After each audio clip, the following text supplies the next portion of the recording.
बहुत समय पहले मथुरा नगरी में एक अत्याचारी राजा राज करता था, जिसका नाम था कंस। कंस वह अपनी बहन देवकी से बहुत प्रेम करता था। जब देवकी का विवाह वसुदेव से हुआ, तब कंस स्वयं रथ चलाकर अपनी बहन को ससुराल छोड़ने जा रहा था। तभी आकाशवाणी हुई, हे कंस, जिस देवकी को तू इतने प्रेम से विदा कर रहा है, उसी के गर्भ से जन्म लेने वाला 8वां पुत्र तेरे विनाश का कारण बनेगा।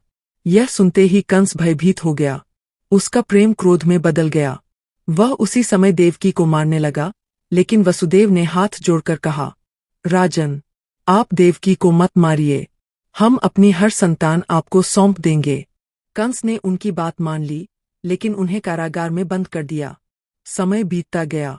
देवकी के गर्भ से एक एक करके 6 पुत्रों का जन्म हुआ और कंस ने निर्दयता से उन सभी को मार दिया। 7वें गर्भ में भगवान के अंश बलराम थे। भगवान की योग माया ने उस गर्भ को देवकी से रोहिणी के गर्भ में स्थानांतरित कर दिया। इसलिए बलराम जी का जन्म गोकुल में हुआ।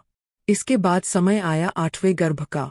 जब भगवान श्री कृष्ण ने देवकी के गर्भ में प्रवेश किया, तब पूरी मथुरा में अद्भुत शांति फैल गई।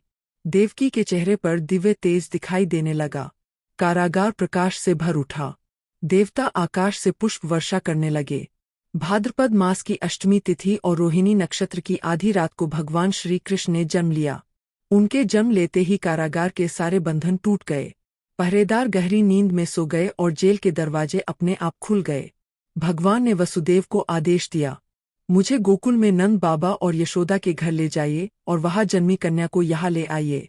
वसुदेव जी ने बालक कृष्ण को टोकरी में रखा और तेज वर्षा के बीच यमुना नदी पार करने लगे।